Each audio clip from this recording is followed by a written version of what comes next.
ইন্ডাস্ট্রিতে যখন আমরা রিনিউয়েবল এনার্জির কথা বলি, একটা টার্ম খুব ভালো রকম ফিডব্যাক আসে যে এটা গুড ফর এনভায়রনমেন্ট, বাট এটা অনেক cost effective. Renewable energy in the long run would make a good business sense or a good business case for any businesses. Industrial সেক্টরে রুফটপ সোলারের সবচাইতে বড় ব্যারিয়ারটা কোথায় আমাদের দেশে? সবচেয়ে বড় ব্যারিয়ার ডেফিনেটলি হচ্ছে financing, access to finance. The motivation and the interest is tremendous. যখন পাওয়ার চলে যায় তখন কিন্তু সোলার চলবে না। গভর্নমেন্টের মেজরিটি শেয়ারটা রেখে পাওয়ার মার্কেটটাকে সিঙ্গেল বায়ার মার্কেট থেকে একটা ওপেন মার্কেটে কনভার্ট করার জন্য পলিসিটাকে আমি রিভিউ করতে চাই। আমাদের যদি র মেটেরিয়ালসের দাম বাড়ে তাহলে আমার প্রোডাক্টের দাম বেড়ে যায়। অ্যান্ড ইয়াস, দি জ্বালানি পডকাস্টের আরও একটা episode.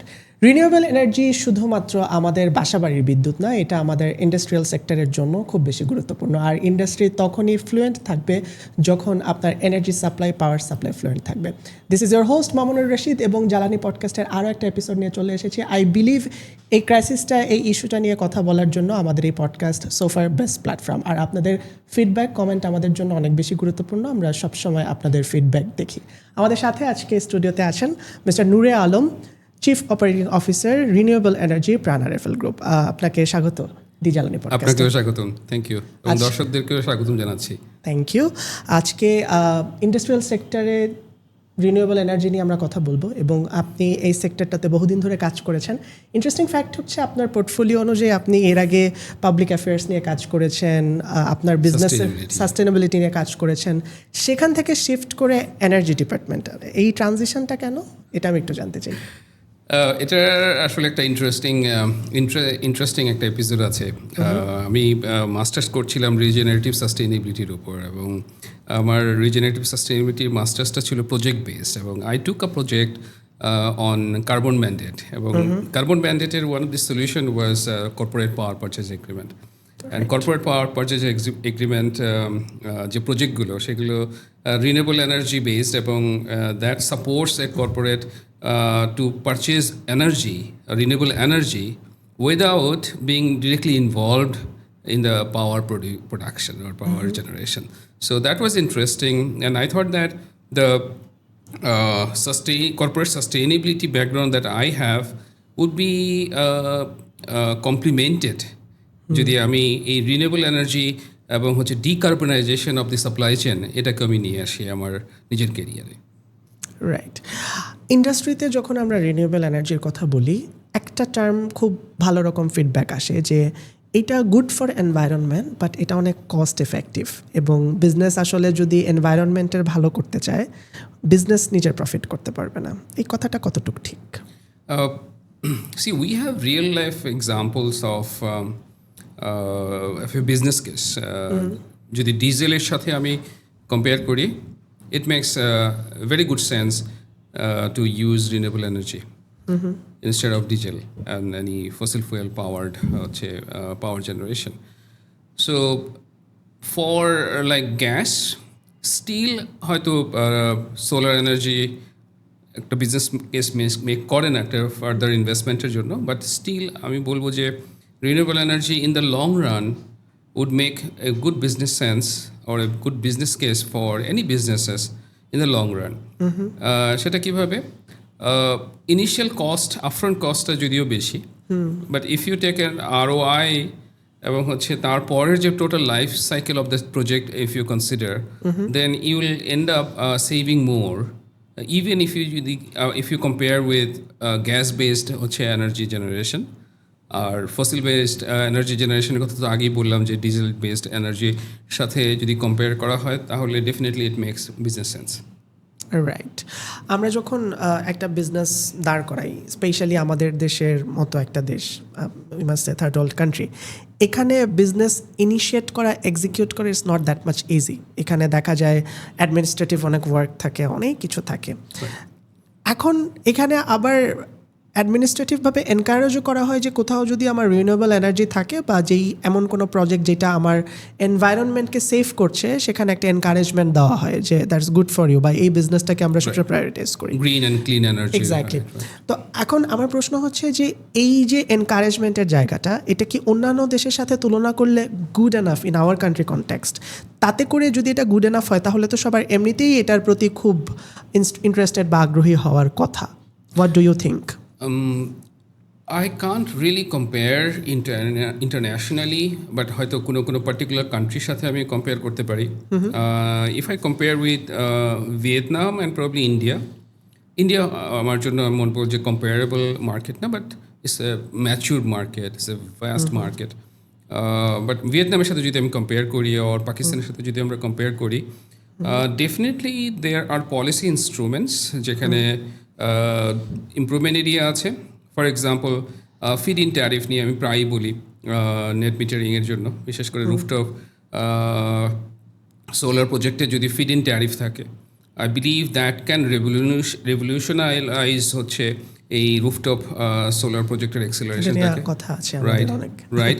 And for ground mounted অথবা সোলার পাওয়ার প্ল্যান্টের ক্ষেত্রে যদি আমি বলি, there are policy related or operational issues যেটা ডেফিনেটলি ইমপ্রুভ করার একটা অপরচুনিটি আছে বলে মনে করি। But with respect to policies, so far policies are good.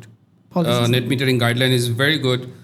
Renewable energy is also a very modern, and the MPP policy is very good, I would say, in terms of policy intent or the spirit of the policy.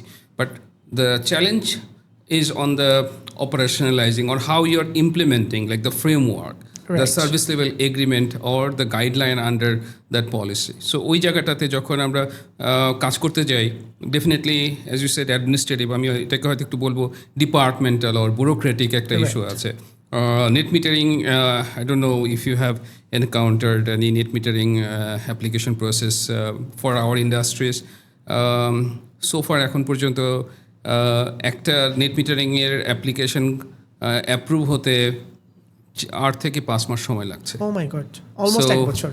Like so for an industry to wait for net metering, এটা definitely একটা operational challenge আমি বলবো। Rooftop solar নিয়ে কথা হচ্ছিল। Rooftop সোলারটা আমরা as usual বাইরের দেশের সাথে যদি তুলনা দিতে হয়, রুফটপ সোলারের এখন ওয়ার্ল্ড ওয়াইড প্রচুর ইউজার্স। আমরা দেখলাম সিএর উপরে অনেকে সোলার বসাচ্ছে মাইলের পর মাইল, সেটা থেকে পাওয়ার জেনারেট হচ্ছে। আমাদের দেশে একটা মজার ব্যাপার যে ইন্ডাস্ট্রিয়াল লেভেলে কতটুকু হচ্ছে জানি না, বাট আমাদের দেশে গ্রামে গঞ্জেও কিন্তু যেসব বাড়িতে একটু মোটামুটি ক্যাপাসিটি আছে সবাই কিন্তু রুফটপ সোলারের উপর ডিপেন্ডেন্ট হয়ে যাচ্ছে। ইন্ডাস্ট্রিয়াল সেক্টরে রুফটপ সোলারের সবচাইতে বড় ব্যারিয়ারটা কোথায় আমাদের দেশে? What do you think? সবচাইতে বড় ব্যারিয়ার ডেফিনেটলি হচ্ছে ফাইন্যান্সিং, অ্যাক্সেস টু ফাইন্যান্স। আরেকটা হচ্ছে যে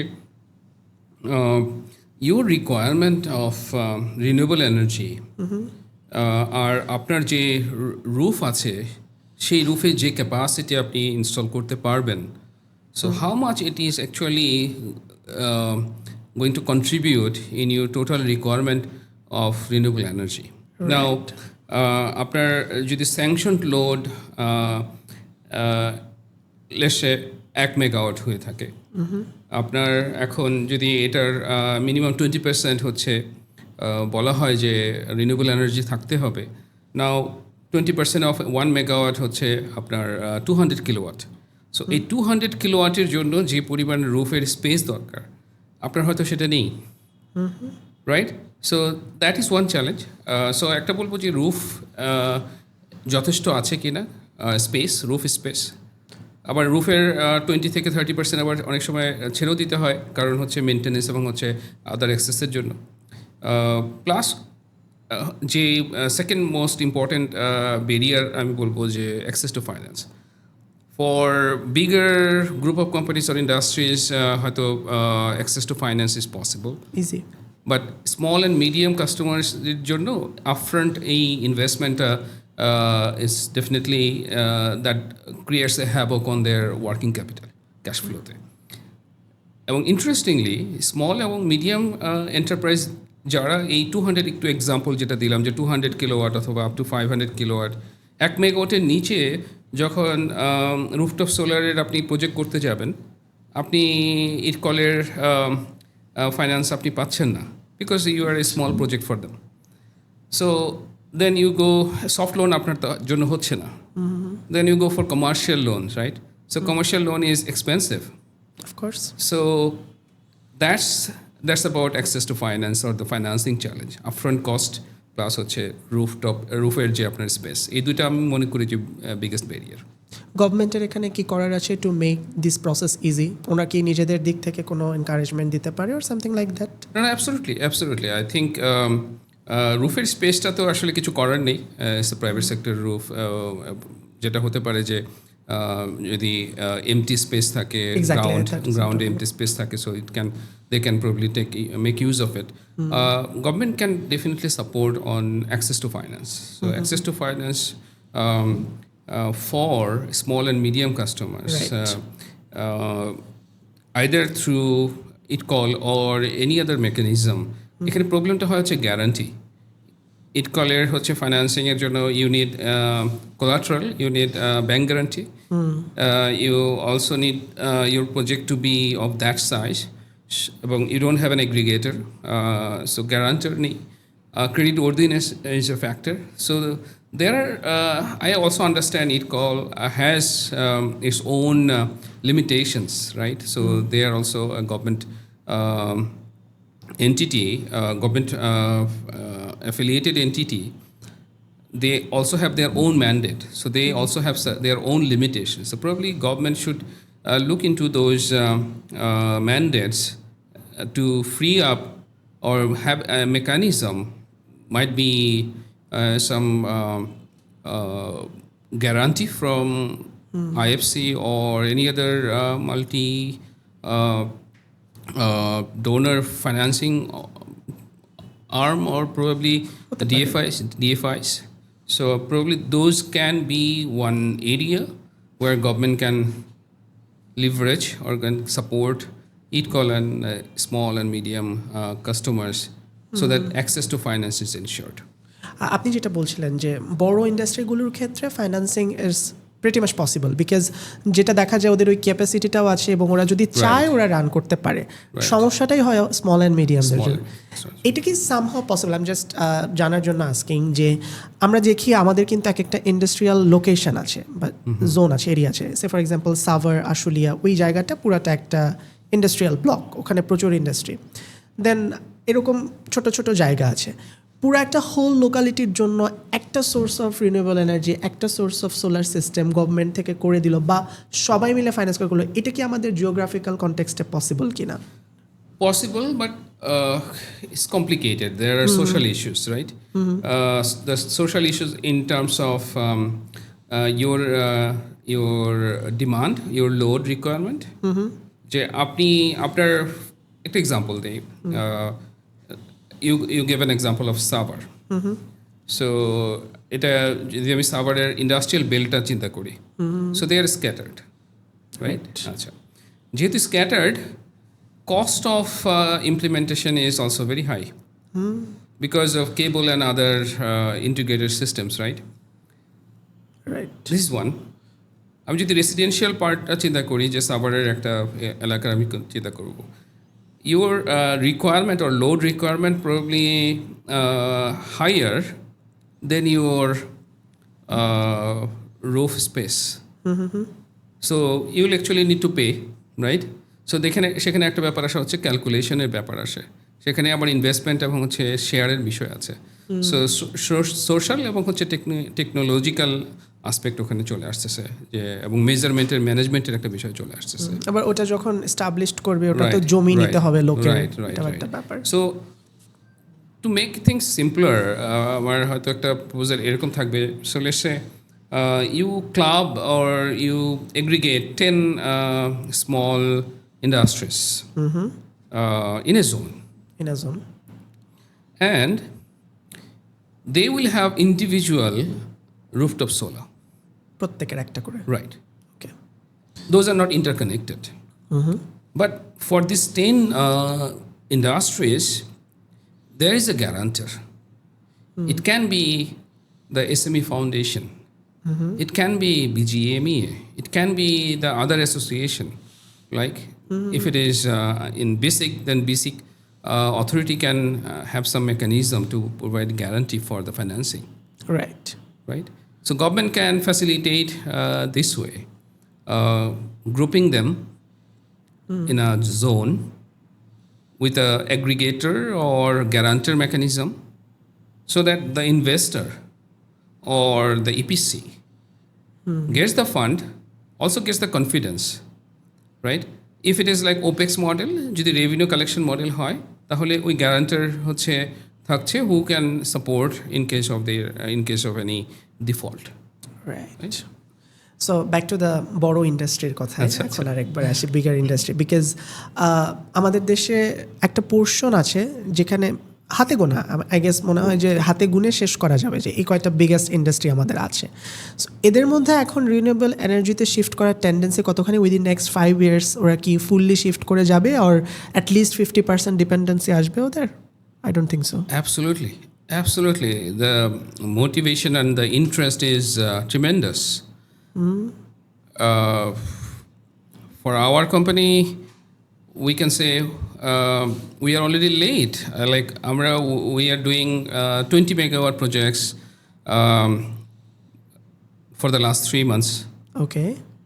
Another 20 megawatt projects would be, we have already opened an LC yesterday, actually.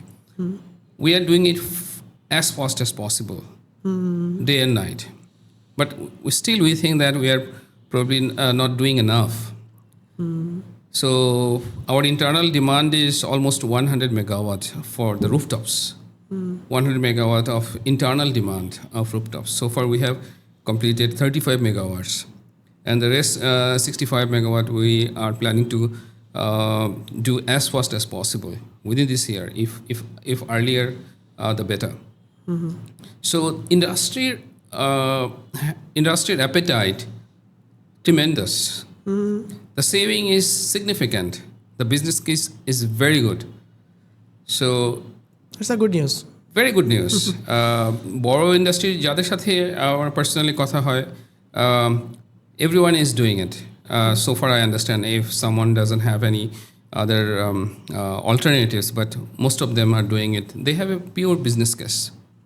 Especially in this time, যখন grid outages are frequent, stability of power ঢাকার বাইরের অবস্থা তো is at question. Manufacturing industries and other industries doesn't have any other alternative. Right. So the motivation, interest is there. Business case, pure business case is there for industries. Okay. And গভর্নমেন্টের side থেকে আপনার বড় ইন্ডাস্ট্রিগুলো যা করছে এটা definitely self motivation থেকে করছে বা ইম্পর্টেন্সটা বুঝতে পেরে করছে, সেভিং রাইট। গভর্নমেন্টের সাইড থেকে এই ব্যাপারে আপনাদের কোনো পুশ ইন আছে, লাইক দে আর এনকারেজিং বা বলছে আপনাদেরকে two motivate? Absolutely. Government is very focused on, especially this particular government has already declared their ambition of 10,000 megawatt by 2030, right? The nationally determined contribution and also the national target in the energy master plan is also 20% by 2030. So 20% of contribution from renewable energy. So I think the focus from the government is there. There are support as well. But as I said, operationalizing and expectation of 10,000 megawatt by 2030 requires a lot to be done, right? A lot to be done in terms of policy and the framework, in terms of promotions, in terms of creating the enabling environment for this huge aspiration. So সেই জায়গাতে অনেক কাজ করার আছে বলে মনে করি। We also need to do a lot. Private sectors are doing for their own interest, saving, decarbonization of their supply chain, buyer pressure, compliance, their focus on sustainability, their focus on renewable energy. So there are a lot of reasons for private sector to do it for their own reasons, right? Grid outages, instability, so they are betting on renewable energy. Now there is a thing, battery energy storage system. Yeah. So I don't know if you are aware of it or not. Residential solar ক্ষেত্রে we use hybrid inverter. Okay. And hybrid inverter means you can also store it. You can also store energy. And then when there is outage or load shedding, you can use it. But industrial যখন বড় আকারের বিশেষ করে 50 kilowatt অথবা এর চেয়ে বড় আকারে হয় তখন তো আসলে হাইব্রিড ইনভার্টার আমরা ইউজ করি না। নর্মালি আমরা চলে যাই হচ্ছে টিপিক্যাল অন গ্রিড অথবা অফ গ্রিড ইনভার্টারে চলে যাই। সো যখন পাওয়ার চলে যায় তখন কিন্তু সোলার চলবে না এই বড় প্রজেক্টগুলোতে, যেখানে হাইব্রিড ইনভার্টার নেই, যেখানে কোনো ব্যাটারি এনার্জি স্টোরেজ সিস্টেম নাই। সো সোলার ইটসেলফ কিন্তু হচ্ছে এটাকে রান করাতে পারবে না। সোলার পাওয়ার রিকোয়ার্স এ রেফারেন্স পাওয়ার। সো আরবি অথবা যখন বিদ্যুৎ থাকবে না, গ্রিডের পাওয়ার যখন থাকবে না, তখন সোলার পাওয়ার কিন্তু জেনারেট করবে না। তার একদিকে লোড নাই, প্লাস হচ্ছে রেফারেন্স পাওয়ার নাই, রাইট? সো তখন আসলে আইদার হচ্ছে আপনাকে ব্যাটারি এনার্জি স্টোরেজ সিস্টেম দিয়ে হচ্ছে এই লোডটাকে চালাতে হবে, so that solar is generated. যখন আমি বলছি কিন্তু হচ্ছে যখন লোডশেডিং পিরিয়ডটার কথা, ধরুন দুপুর 1টা থেকে 2টা পর্যন্ত হচ্ছে লোডশেডিং হলো। আমি ইন্ডাস্ট্রিতে আমার এখানে 2 মেগাওয়াটের হচ্ছে সোলার রুফটপ সোলার আছে। ওই সময় কিন্তু 2 মেগাওয়াটের সোলার কিন্তু আসলে আপনাকে কোনো পাওয়ার দিবে না, কারণ রেফারেন্স পাওয়ারটা নাই, আরবি নাই। সো ওই 2 মেগাওয়াটের সাপোর্ট দেওয়ার জন্য আইদার আপনার একটা অল্টারনেট পাওয়ার জেনারেশন থাকতে হবে, or you have to have storage থাকতে হবে, so that you have a reference power. লোডগুলো তখন সাপোর্ট দিবে হচ্ছে ব্যাটারি এনার্জি সিস্টেম দিয়ে, এবং সোলারও হচ্ছে তখন পাওয়ার জেনারেট করবে।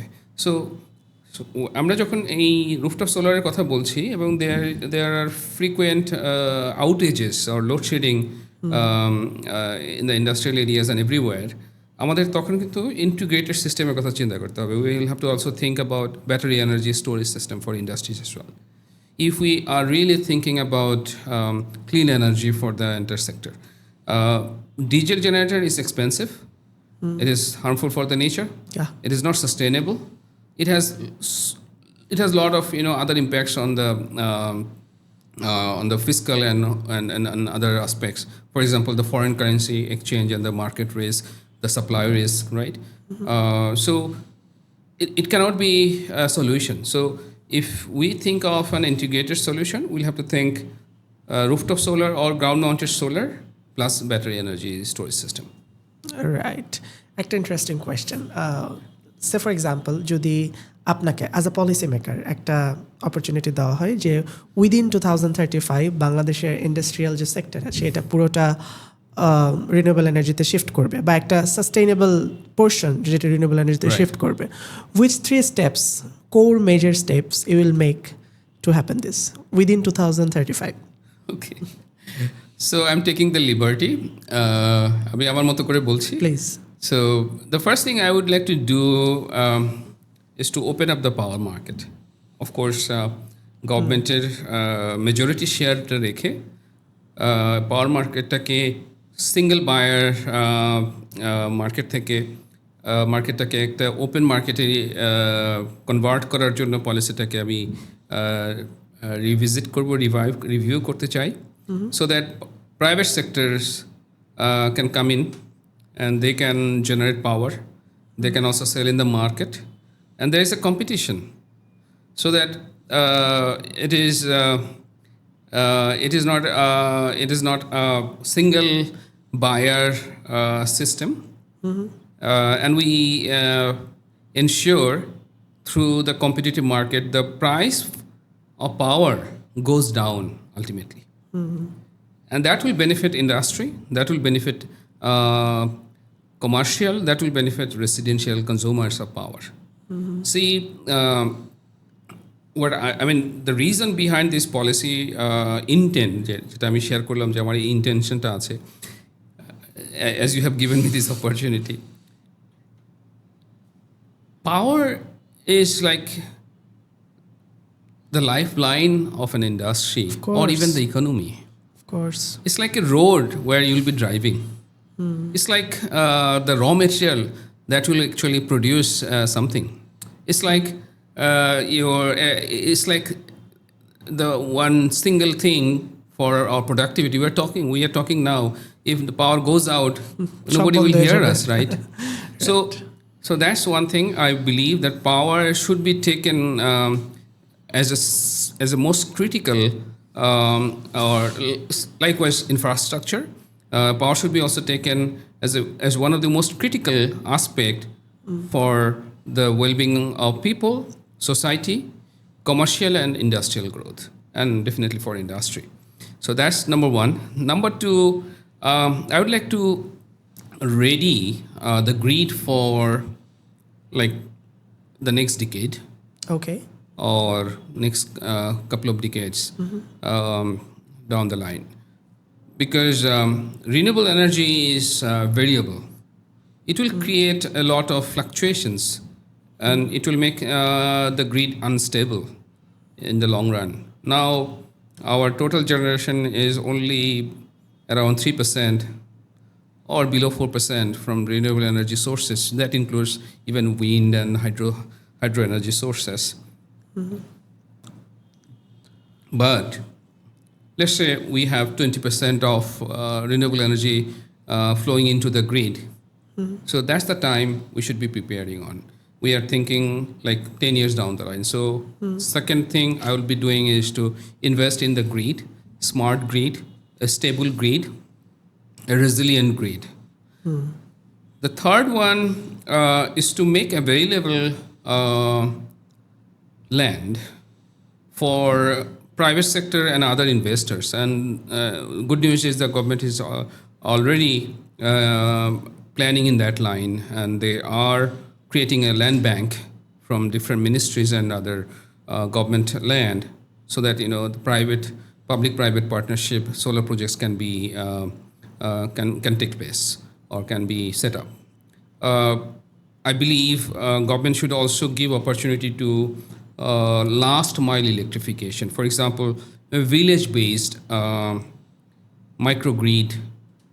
You are talking about যে সাভারের এক্সাম্পলটা। সো আমি চিন্তা করতে চাই হয়তো 20 গ্রামের কোনো একটা প্রত্যন্ত গ্রাম, সেখানে হয়তো 100টা বাড়ি আছে।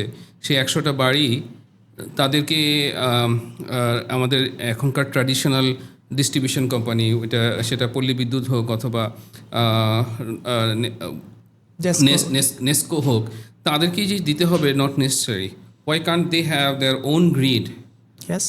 এই 100টা বাড়ি তাদের সোলার বেসড হচ্ছে হতে পারে। They can be the role model. So এই যে ভিলেজ বেসড মাইক্রো গ্রিড, তাদের গ্রিডে কানেক্টেড হওয়ার কোনো দরকার নাই। they can have a self-sufficient system on the rooftop, এবং হচ্ছে যেখানে পতিত জমি আছে সেখানে government can support with social mobilization, government can support with the policy, government can support, because এখানে পলিসির বিষয়টা কেন নিয়ে আসলাম, হয়তো নেস্কো অথবা আরইবি যারাই ওখানে আছে তারা চিন্তা করবে যে it's a revenue loss for them, but for the better overall benefit of the community, the price of electricity would be much more cheaper. And right? National grid থেকে pressure কমে যাচ্ছে। National grid থেকে pressure কমে যাচ্ছে. So this can be a model for the last mile electrification. So that would be my third bet. Oh, fantastic. I wish তিনটাই আপনি can you execute. Recently আমাদের একটা ঘটনা ঘটেছে আমাদের দেশে, যে ফুয়েলের দাম বেড়েছে, একই সাথে অন অ্যান অ্যাভারেজ 17% ইলেকট্রিসিটিরও দাম বেড়েছে। দাম বাড়ানোটা অ্যাকচুয়ালি সবসময় একটা ইম্প্যাক্ট ফেলে, এটা আমি জানি, but from the stake holder view point of industrial লেভেলে এটার এফেক্ট কেমন হতে পারে, do you think? Effect definitely a tremendous effect or impact absolutely negative. Jalani অথবা পাওয়ার is as good as raw materials, right? আমাদের যদি র মেটেরিয়ালসের দাম বাড়ে তাহলে আমার প্রোডাক্টের দাম বেড়ে যায়। আমার পাওয়ার, ইউটিলিটি এবং জ্বালানির দাম যখন বেড়ে যাচ্ছে তখন ডেফিনেটলি এটার কস্ট আমাকে পজিটিভলি ইম্প্যাক্ট করবে এবং আমার প্রফিটেবিলিটিকে নেগেটিভলি ইম্প্যাক্ট করবে, তাই না? সো আমরা চেষ্টা করছি, we are not trying to pass it on immediately, but this is definitely one challenge যেটা আমাদেরকে অবশ্যই আমাদের বিজনেস গ্রোথ, আমাদের যে বিজনেস সাস্টেইনেবিলিটি সেটার উপর একটা বড় ইম্প্যাক্ট। অলসো আমাদের budget almost knocking in the door, budget অধিবেশনও চলছে সংসদে এবং খুব সম্ভবত উইদিন ফিউ ডেইজ আমাদের বাজেট প্রণীত হবে সংসদে। আগের গভর্নমেন্টের একটা স্পেসিফিক জনরা ছিল, আমরা ব্যাক টু ব্যাক একই গভর্নমেন্টের বাজেট দেখেছি, এবারই মনে হয় অনেক দিন পরে আমরা একটা নতুন গভর্নমেন্টের বাজেট দেখতে চাচ্ছি। আর ইউ অপটিমিস্টিক যে এই বাজেটে জ্বালানি খাতে কতটা বেশি বরাদ্দ থাকবে বা আগের চাইতে পরিবর্তন আসবে? What do you think? আমি জ্বালানির পার্টটাতে ফোকাস করছি না, বাট যদি আমি পাওয়ার সেক্টরের যে কমিটমেন্টগুলো আছে সেটা নিয়ে কথা বলি, I am hopeful. There are signs of optimism যে এই বাজেটে will see at least two different benefits for industries. একটু আগে আমি বলছিলাম ব্যাটারি এনার্জি স্টোরেজ সিস্টেম নিয়ে। আমি হোপফুল যে বর্তমান সরকার এই বাজেটে battery energy system storage system এর যে ইম্পোর্ট ডিউটি আছে which is significantly high, 61.8% total tax incidence, এটাকে সাবস্টেন্সিয়ালি কমিয়ে নিয়ে আসবে so that integration of renewable energy, stability of renewable energy এবং হচ্ছে এই পাওয়ার আউটেজের সময় যে productivity, all these are addressed through this support of reducing import duties on battery energy storage system. The other expectation and optimism যেটা আমার আছে হলো for EPCs like engineering, procurement and construction companies, and also হচ্ছে energy services companies. Right. There should be tax holidays or tax waiver or tax fiscal incentives so that they are also profitable. They are also more aggressive in driving both capital expenditure projects and also operating expenditure projects. Perfect. Thank you so much. খুব short but অনেক productive একটা discussion ছিল, we could know অনেক ব্যাপার। Any last message towards the government or relevant stakeholders of industrial power যেটা আপনি দিতে চান, উইচ ইজ মানে খুব নেসেসারি তাদের কাছে যাওয়ার জন্য? রাইট, আমি বরাবরই মার্চেন্ট পাওয়ার প্ল্যান্ট নিয়ে কথা বলি because I believe merchant power plant যেখানে যে কথাটা দিয়ে শুরু করেছিলাম, যে কারণে আমার আসলে এই কেরিয়ারে আসা, যে corporate power purchase agreement, merchant power plant or corporate power purchase agreement has tremendous potential to engage private sector power developers to come into the market এবং হচ্ছে serve bulk customer. So যেমন আমাদের কোম্পানি থেকে আমরা already একটা বড় fashion কোম্পানির সাথে এমওইউ সাইন করেছি এবং কন্ট্রাক্ট সাইন করেছি। তাদেরকে আমরা তাদের সাপ্লায়ারকে, তাদের ইটস এ ইউরোপিয়ান বেসড হচ্ছে ফ্যাশন ব্র্যান্ড, এবং তাদের সাপ্লায়ারকে আমরা হচ্ছে পাওয়ার দেবো। আমাদের প্ল্যানটা 100 মেগাওয়াটের একটা প্ল্যান আছে মৌলভীবাজারে, এবং আমরা ন্যাশনাল গ্রিডে দেবো, এবং তারা হচ্ছে তাদের এক্সিস্টিং লোকেশন থেকে হচ্ছে পাওয়ারটা অফটেক করবে। এবং আমরা এটাকে বলে ভার্চুয়াল পাওয়ার পারচেজ এগ্রিমেন্ট। সো এই যে ভার্চুয়াল এই যে মেকানিজমটা, দিস হ্যাজ হিউজ পোটেনশিয়াল আমি মনে করি। কেন? আমরা গভর্নমেন্টের কোনো ইমপ্লিমেন্টেশন এগ্রিমেন্ট নিচ্ছি না, গভর্নমেন্টের কোনো সভারেন গ্যারান্টি নিচ্ছি না, রাইট, এবং আমরা গভর্নমেন্টের কাছে সেলও করছি না। সো গভর্নমেন্টের আসলে কিন্তু দায়বদ্ধতা খুবই কম আমাদের এই সমস্ত প্রজেক্টের জন্য, কারণ অন্যান্য আইপিপি প্রজেক্টের জন্য তো গভর্নমেন্টকে ক্যাপাসিটি পেমেন্ট করতে হচ্ছে, ফিউল সাবসিডি দিতে হচ্ছে, আমাদের ক্ষেত্রে কিন্তু সেগুলো নেই। So but at the same time এই এমপিপি অথবা মার্চেন্ট পাওয়ার প্ল্যান্ট সার্ভ করছে এক্সপোর্ট সেক্টরকে। আপনি হয়তো জানেন যে কার্বন বর্ডার অ্যাডজাস্টমেন্ট মেকানিজম যেটা আমাদের দেশে অক্টোবর 2027 ইমপ্লিমেন্ট হওয়ার কথা। সো আমাদের যে export sector, they will face a tremendous amount of carbon tax European কান্ট্রিগুলোতে, ইইউ কান্ট্রিগুলোতে যখন এইগুলো আমরা এক্সপোর্ট করব। So then will be non competitive against even India, Pakistan, Vietnam, Laos. So আমাদের এই যে export sector, they will think about their profitability. And if they are not competitive, they will think about other countries. যেখানে পাকিস্তানে already over 35% হচ্ছে renewable contribution আছে, ভিয়েতনামের প্রায় কাছাকাছি কন্ট্রিবিউশন আছে। So they will shift their business. So think about the havoc, think about the crisis in terms of export sector foreign currency earning, job security, employment of people and those families. So আমি মনে করি merchant power plant has the potential to decarbonize export sector supply chain, এবং this will have actually multiple benefits. একটা হচ্ছে renewable energy generation, আরেকটা হচ্ছে আপনার export সেক্টরকে save করা এবং ডিকার্বনাইজ করা। So it's a double benefit for the government, and I believe with those potential merchant power plant প্রডিউসারদেরকে পেনালাইজ করা উচিত না, তাদেরকে ফ্লারিশ করতে দেওয়া উচিত। বর্তমানে যেটা আছে, হুইলিং চার্জের পাশাপাশি ক্রস সাবসিডি সারচার্জ নামে একটা সারচার্জ অ্যাপ্লাই করা হচ্ছে, সেটা প্রায় $2.5 অন অ্যান অ্যাভারেজ $2.5 মতো। This is an additional charge which will constitute around 22% মতো হচ্ছে জেনারেশন কস্টের, প্রায় 22% হচ্ছে অ্যাডিশনাল কস্ট এর করবে। So that will make this power producers immediately financially non-competitive. So I don't think যে এই ধরনের ক্রস সাবসিডি সার্চার্জ থাকা উচিত। পার্শ্ববর্তী দেশ ইন্ডিয়াতে 5 থেকে 25 বছর পর্যন্ত ইনিশিয়াল যে মার্চেন্ট পাওয়ার প্ল্যান্ট যারা ছিল তাদেরকে হচ্ছে এই ধরনের ক্রস সাবসিডি অ্যাপ্লাই করা হয়নি, just to allow them grow and see how they contribute, এবং later on after 5-10 years তারা অ্যাসেস করে দেখেছে যে আসলে কী ধরনের ক্রস সাবসিডি দেওয়া যায়। সো আমি মনে করি যে বাংলাদেশ গভর্নমেন্টের আসলে এই ধরনের একটা উদ্যোগ থাকা উচিত। ফ্যান্টাস্টিক, হোপ সবাই শুনতে পেয়েছে।